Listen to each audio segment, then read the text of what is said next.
Baik, nanti yang telah join bisa melihat record pembelajaran kita.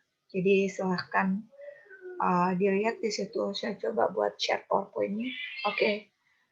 Satya Janendra udah masuk juga. Oke, B-Learning kita sudah masuk ke B-Learning ke-7. Jadi terima kasih sudah men-setting audio senyap alias di mute. Semoga di B-Learning ke-7 ini ketika saya memberikan latihan soal lagi sebentar, itu akan saya fokuskan untuk UTBK 2019 tahun lalu.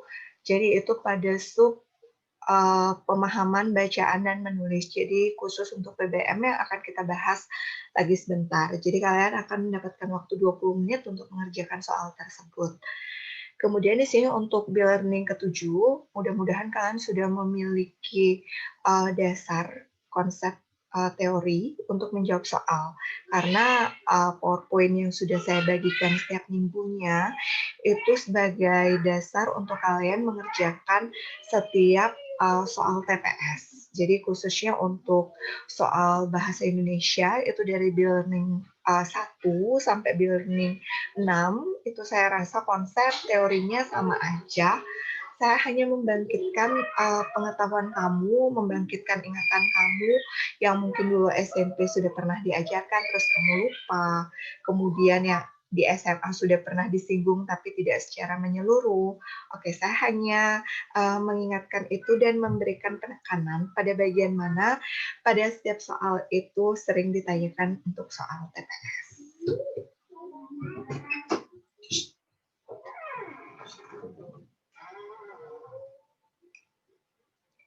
Oke, sebelum saya masuk ke materi, saya ucapkan selamat pagi, Om Swastiastu atau Hello.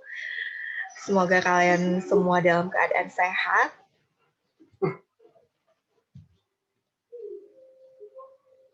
Oke, seperti biasa untuk sebuah PBM, pemahaman bacaan dan menulis, di situ yang menjadi kunci dari materi kita adalah apa itu gagasan utama. Di sini saya menggunakan dua istilah. Jadi ada menentukan gagasan pokok pada teks, kemudian di bawahnya itu ada pengertian apa itu gagasan utama.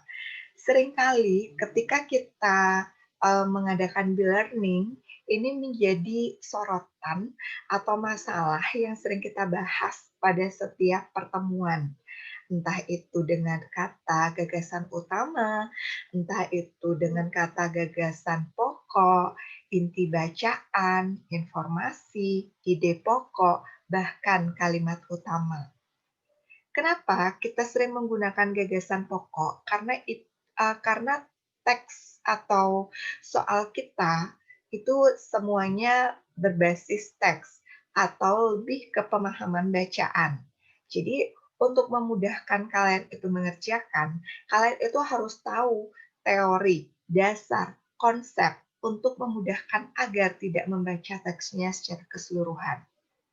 Dan udah sering kali, kerap kali ketika kita melakukan B-Learning, baik itu setiap minggunya atau pembelajaran di kelas, saya menekankan bagaimana cara kita untuk menentukan gagasan pokok atau gagasan utama dari sebuah teks.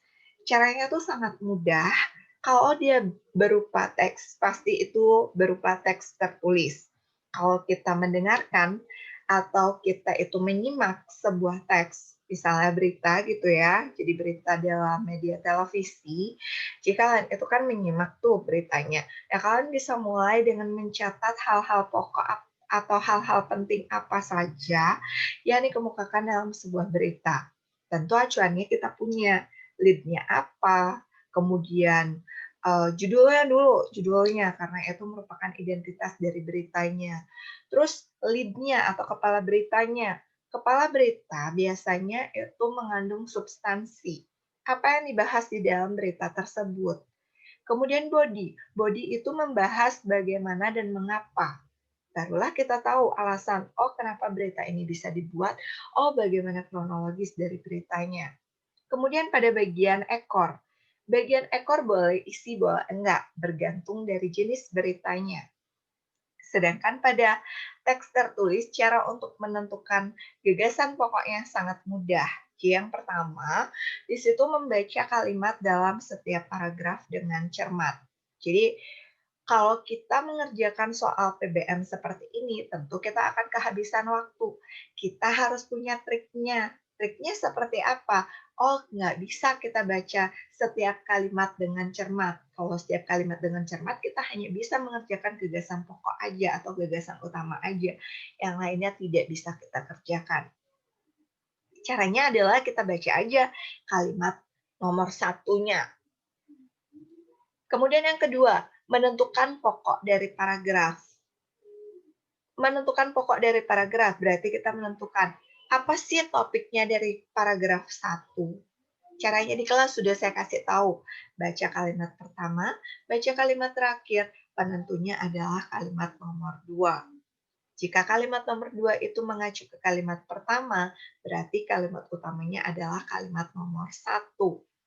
Jika kalimat keduanya itu mengacu ke terakhir, berarti kalimat utamanya adalah kalimat nomor terakhir. Apakah itu sudah sebuah gagasan pokok atau gagasan utama? Belum. Kita baru menemukan kalimat utama. Setelah ketemu kalimat utama alias kalimat topiknya, barulah kita ringkas kalimat tersebut. Ringkasannya disebut dengan gagasan pokok, gagasan utama, ide pokok, dan lain-lain.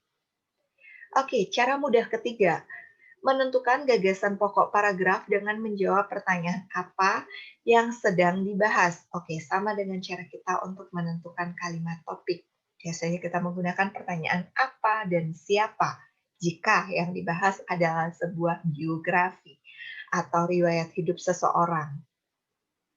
Nah, jadi di sini bisa kita tekankan, gagasan utama itu adalah pokok pikiran yang menjiwai suatu paragraf. Jadi apa sih intinya? Makanya disebut dengan gagasan utama itu sama dengan ide pokok. Oke, dalam pembelajaran atau pemahaman bacaan dan menulis, di situ juga kerap kali kita tekankan pada kata rujukan.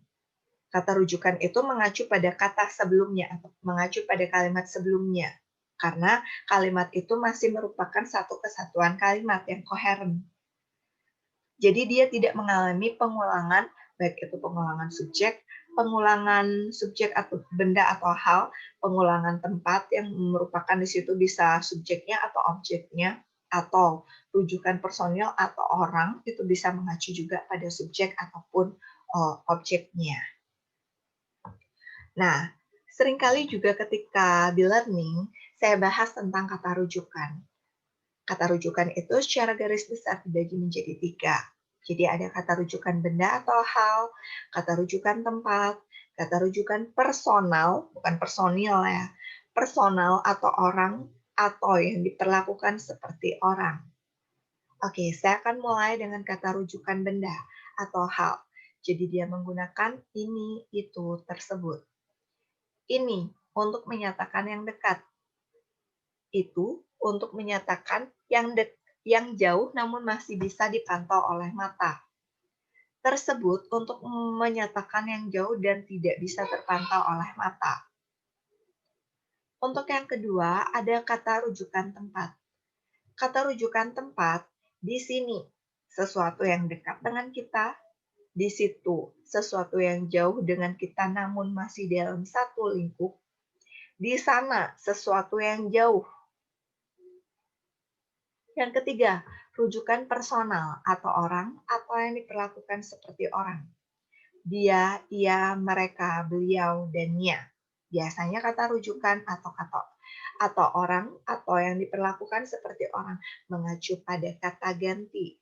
Kata ganti kalian udah tahu ada 3. Kata ganti orang pertama, kata ganti orang kedua, kata ganti orang ketiga.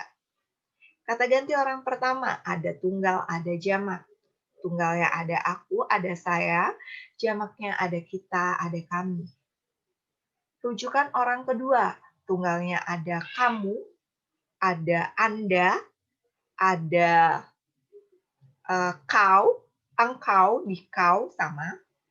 Kemudian jamaknya ada kalian. Kemudian orang ketiga, tunggalnya ada dia, ia, nya, beliau, kemudian jamaknya ada mereka. Oke, itu jenis dari kata rujukan.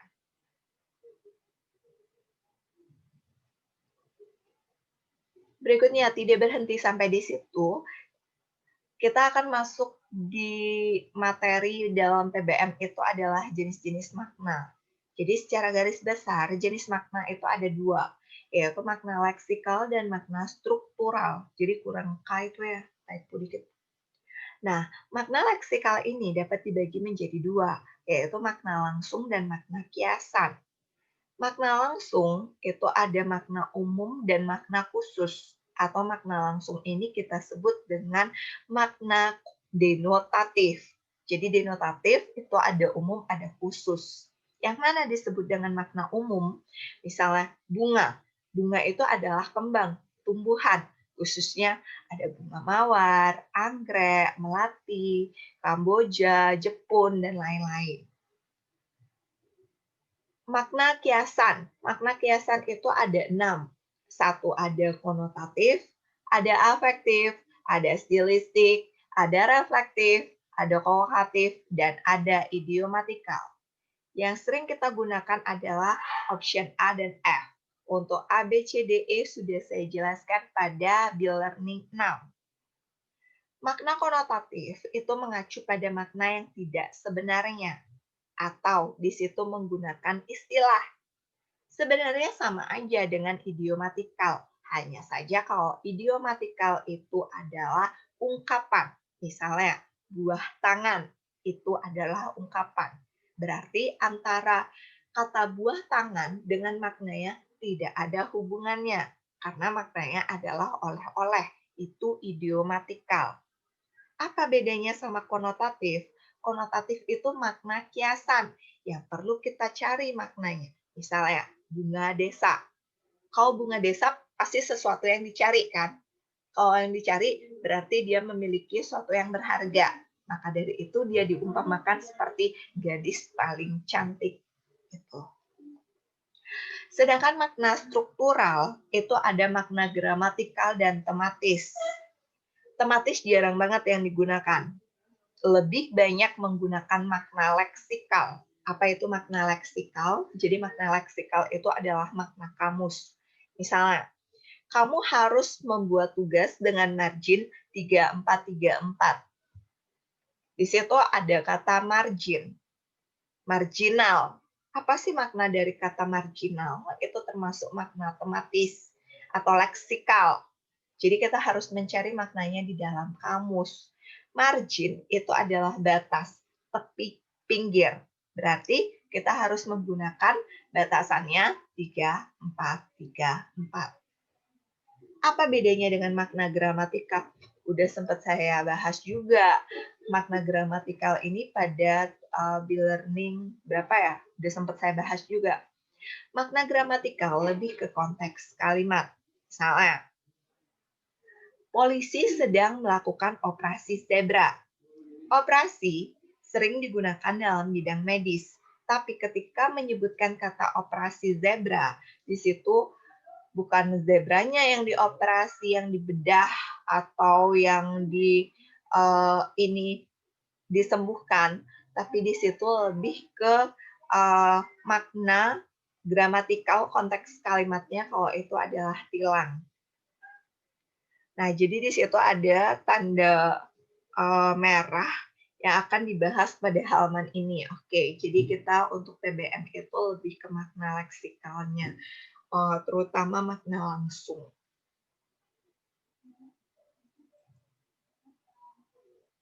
Nah, di sini saya punya sebuah contoh kalimat. Kalimat di bawah ini yang menggunakan kata bermakna konotasi adalah, makna konotasi adalah makna kiasan. Kita akan lihat optionnya dulu. Yang A, harga kambing hitam itu sangat mahal. Yang kedua, dalam peristiwa itu dia dijadikan kambing hitam. Yang ketiga, kambing hitam kesayangannya akan dijual ayah. 4, dalam upacara adat itu dikorbankan seekor kambing hitam. Yang ditanya adalah makna konotasi yang perlu kita cari maknanya. Kalau option yang pertama, harga kambing hitam sangat mahal, berarti kambing berwarna hitam. Berarti beneran hewan ya. Terus yang B, dalam peristiwa itu dia dijadikan kambing hitam, jadi orang yang dipersalahkan atau orang yang menanggung akibatnya.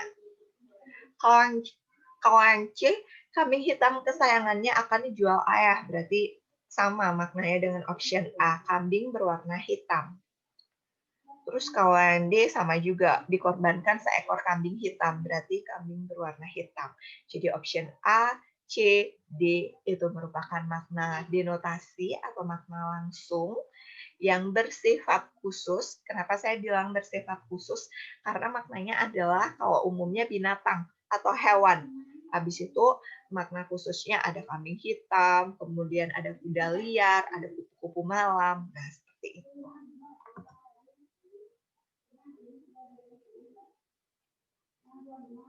Nah, berikutnya di sini juga dalam PBM itu sering banget dibahas tentang penggunaan tanda koma. Sebenarnya ketika apa sih tanda koma itu sering kita gunakan?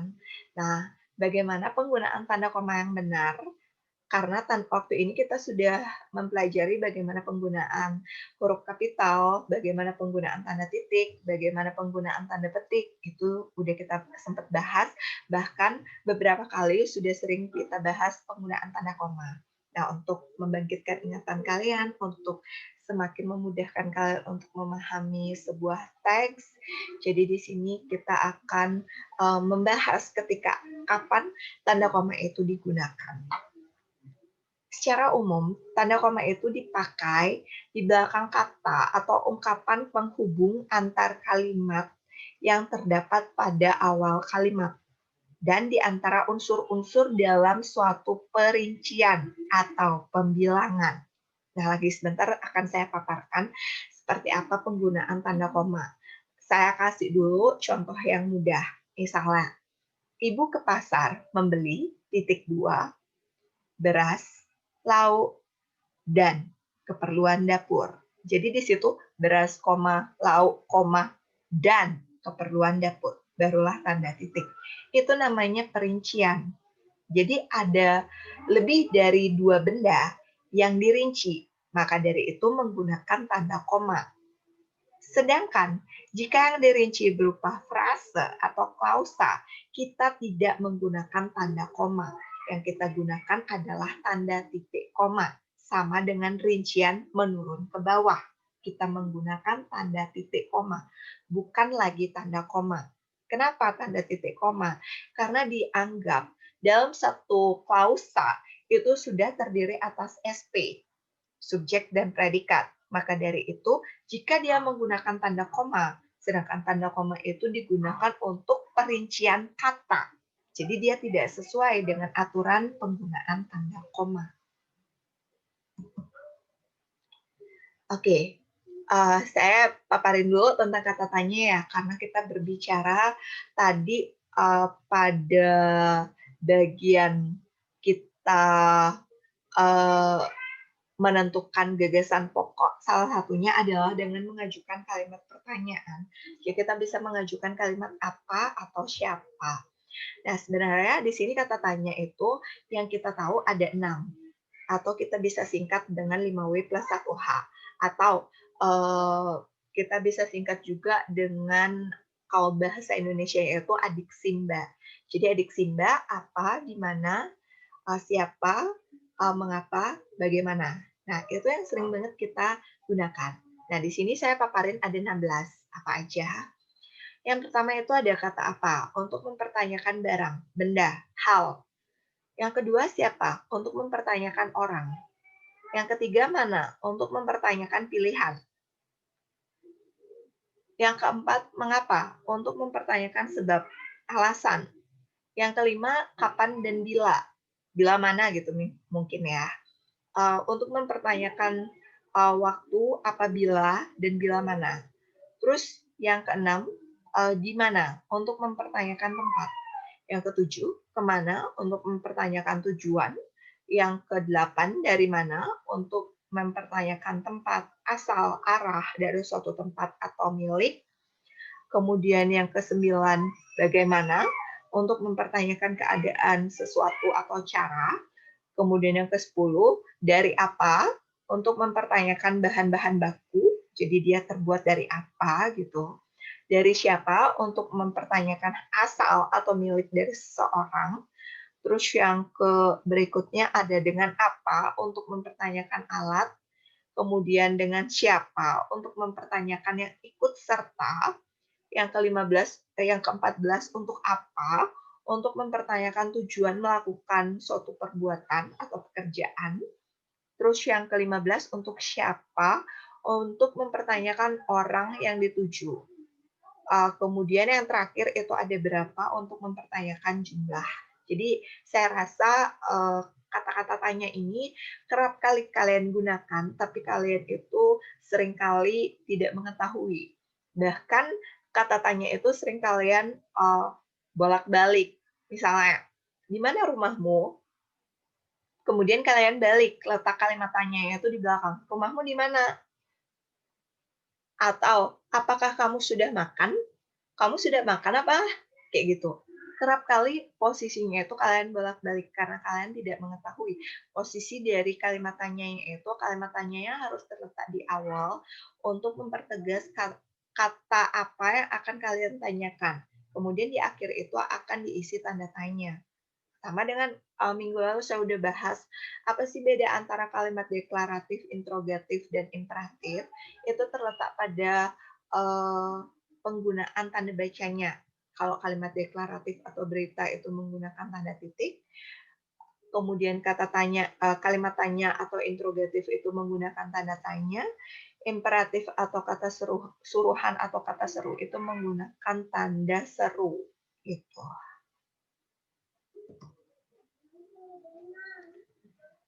Di PBM juga seringkali muncul kalimat efektif. Sering banget saya bahas dalam e-learning apa itu kalimat efektif, memenuhi beberapa syarat. Kemudian di sini saya akan memberikan beberapa contoh dari kalimat efektif dan kalimat yang tidak efektif. Apa itu kalimat efektif? Jadi kalimat efektif itu kalimat yang sesuai dengan EYD atau sekarang disebut dengan EBI atau PUEBI, Pedoman Umum Ejaan Bahasa Indonesia. Yang Pedoman Umum Ejaan Bahasa Indonesia itu di dalamnya itu terdapat EBI, Ejaan Bahasa Indonesia, di mana perkembangannya kita udah tahu dari ejaan Van Ophusen, kemudian ejaan Swandi, kemudian EYD, dan bahkan sekarang menjadi EBI. Nah, yang kita bahas adalah yang terbaru yaitu pada tahun 2020. Apa aja ciri-ciri dari kalimat efektif? Yang pertama itu adanya kesatuan gagasan, yaitu memiliki subjek, predikat, serta unsur-unsur lain. Jadi di situ dalam kurung O garis miring K. Apa itu O garis miring K? O itu adalah objek, K itu adalah keterangan yang saling mendukung serta membentuk kesatuan tunggal.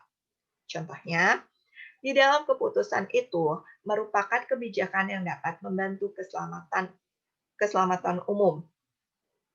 Kalimat tersebut tidak efektif karena kata di dalam keputusan itu bukan subjek, melainkan sebuah keterangan. Maka kata di dalam bisa kita hilangkan. Jadi kalimatnya akan menjadi keputusan itu merupakan kebijakan yang dapat membantu keselamatan umum. Oke. Karena di dalam itu akan mengganggu fungsi subjek. Keputusan itu perannya sebagai subjek itu akan tergantikan. Maka dari itu di dalam harus kita hilangkan. Kemudian ciri yang kedua adalah adanya kesejajaran, yaitu memiliki kesamaan bentuk atau imbuhan. Contohnya, kakak menolong anak itu dengan dipapahnya ke pinggir jalan. Nah, kesejajaran di situ tidak sejajar.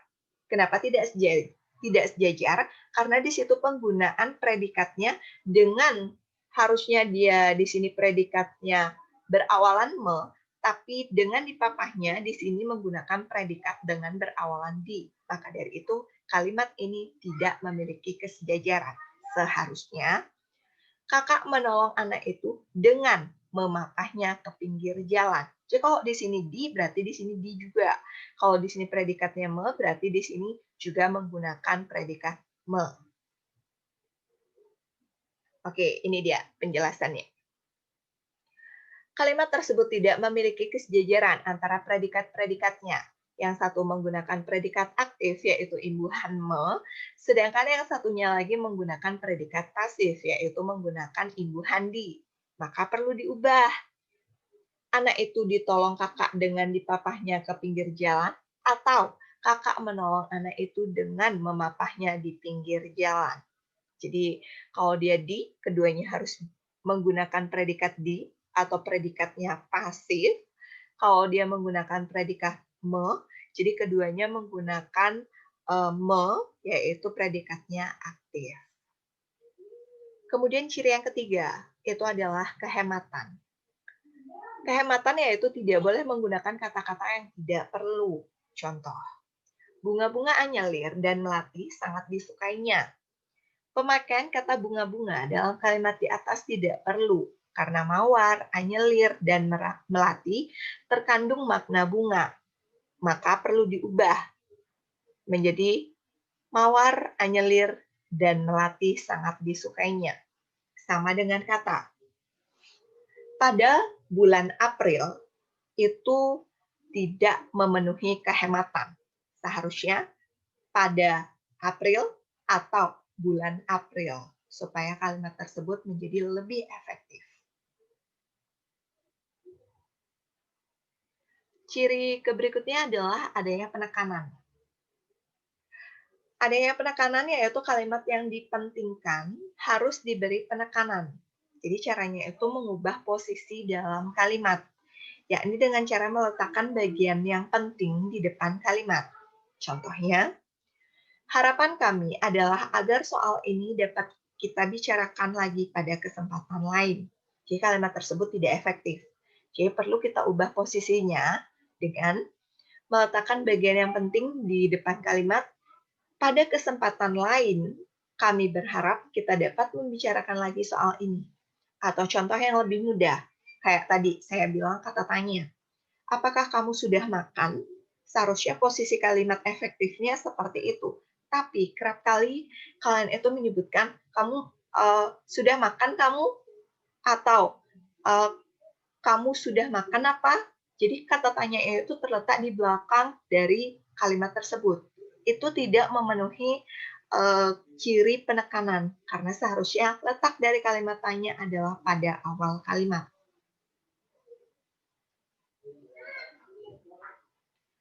Oke, karena kita sudah berbicara tentang kalimat efektif, berarti secara tidak langsung kita sudah mengetahui apa sih simpulan yang bisa kita tarik jika kita mendapatkan sebuah teks, bacaan, atau paragraf. Jadi di situ, simpulan itu adalah pendapat akhir berdasarkan pendapat-pendapat sebelumnya. Jadi simpulan itu mencakup keseluruhan isi bacaan. Jadi simpulan dalam bacaan tersebut ditunjukkan dengan kalimat nomor 1. Nggak cuma kalimat nomor 1 aja, karena simpulan itu biasanya terletak juga pada kalimat nomor terakhir, jika dia berupa induktif. Kalau dia berupa deduktif, berarti kita harus memadukan bagian kalimat yang terakhir dengan kalimat nomor 1. Kenapa kita harus memadukan bagian kalimat terakhir dengan kalimat nomor 1? Karena bagian kalimat nomor terakhir itu merupakan akhir dari pendapat yang dipaparkan. Kalimat nomor 1 itu merupakan bagian dari kalimat topiknya yang berisi apa sih yang dibahas di dalam kalimat tersebut atau masalah apa yang disoroti dalam paragraf tersebut. Oke, simpulan itu berbeda dengan judul. Kalau judul itu merupakan bagian paling atas atau kerap kali kita sebut dengan istilah lead atau kepala berita. Kalau teks yang dipaparkan berupa teks berita. Judul itu merupakan kalimat singkat yang menggambarkan isi bahasan atau miniatur isi bahasan. Atau lebih mudah kita menyebutkan istilah judul itu dengan istilah identitas dari sebuah teks atau karangan. Jadi dengan judul, pembaca sudah bisa membayangkan apa yang akan diuraikan di dalam bacaan tersebut. Judul juga sesuai dan mampu untuk menggambarkan keseluruhan isi bacaan tersebut. Maka dari itu, Judul itu disebutkan untuk menggambarkan substansi isi. Udah saya paparin di kelas juga, perbedaan antara tema, topik, dan judul. Kemudian kerangka setelah judul. Tema berarti itu adalah ide, gagasan, apa yang akan dibahas dalam sebuah teks. Kemudian yang kedua, topik. Topik adalah hal yang dibicarakan atau hal yang dibahas di dalam teks tersebut. Kemudian barulah judul, identitas yang menggambarkan substansi isi. Kemudian di kerangka kita masuk, jika dia berupa teks berita, berarti kita akan membuatnya dalam konsep piramida terbalik. Piramida terbalik itu akan dimulai dengan lead atau kepala berita. Di dalam kepala berita, kita memaparkan yang disebut dengan 5W plus 1H. Biasanya kalau di dalam media cetak dia ditulis dengan huruf yang agak tebal, hurufnya itu mirip dengan isi berita atau body, tapi dia di bold atau dicetak tebal. Sedangkan masuk ke bagian body, di situ dipaparkan mengapa dan bagaimana. Atau misalnya mengapa dan bagaimana yang sudah dipaparkan sedikit pada bagian lead, itu diulas secara tuntas pada bagian body, tapi tidak dicetak tebal. Bagian ekor itu boleh isi, boleh tidak, tergantung dari jenis beritanya. Kalau misalnya beritanya kriminal, kita nggak tahu ekornya apa. Kalau beritanya yang lain, kayak editorial gitu misalnya. Editorial itu kan membahas tentang politik, ekonomi, kita bisa mencantumkan bagian ekor. Jadi, bergantung dari jenis berita yang dipaparkan. Oke, balik lagi ke syarat dari kalimat efektif, karena kita membicarakan tentang judul, tentu ketika kita menuliskan sebuah judul atau merumuskan sebuah judul, itu kita harus berpedoman pada yang disebut dengan kalimat efektif. Apa aja syaratnya? Jadi syaratnya itu ada 4. Yang pertama, kebakuan struktur. Apa yang dimaksud dengan kebakuan struktur? Seperti yang udah saya paparin tadi, kebakuan struktur itu mengacu ke SP, subjek predikatnya apa. Kemudian ejaan yang benar. Ketika kita menuliskan sebuah judul, kita harus menggunakan ejaan yang benar. Berarti kita akan memulai semua kata dengan huruf kapital pada bagian awalnya, kecuali konjungsi atau kata penghubung atau kata sambung. Yang ketiga, syarat kalimat efektif itu tidak ambigu alias jelas. Tidak ambigu berarti kalimat itu tidak menimbulkan persepsi ganda. Jelas berarti apa yang disampaikan itu sampai ke pembaca, tidak menimbulkan miskomunikasi. Misalnya, kucing makan tikus mati. Jadi di situ ambigu. Kenapa ambigu? Kucing makan tikus mati. Ada 2 versi. Jika kita salah memberikan penjedaan, misalnya kucing makan tikus mati, berarti kucing makan tikus mati, berarti kucingnya makan tikus yang sudah mati. Kemudian kalau saya berikan penjedaan yaitu di bagian akhir, kucing makan tikus mati, berarti untuk kalimat yang kedua di situ penafsirannya kucingnya yang mati setelah makan tikus. Jadi itu disebut dengan persepsi atau ambiguitas. Terus syaratnya yang keempat adalah tidak pleonastis atau kehematan kata. Misalnya, para hadirin sekalian dimohon untuk berdiri. Nah, itu pleonastis atau tidak menggunakan kehematan kata. 1. Para menyatakan jamak, hadirin menyatakan jamak, sekalian menyatakan jamak. Jadi ada 3 penggunaan kata jamak di situ. Kita bisa memperbaiki atau menghemat katanya menjadi hadirin dimohon berdiri. Jadi kita akan menghilangkan kata para dan sekalian. Apalagi menggunakan hadirin hadirat gitu ya.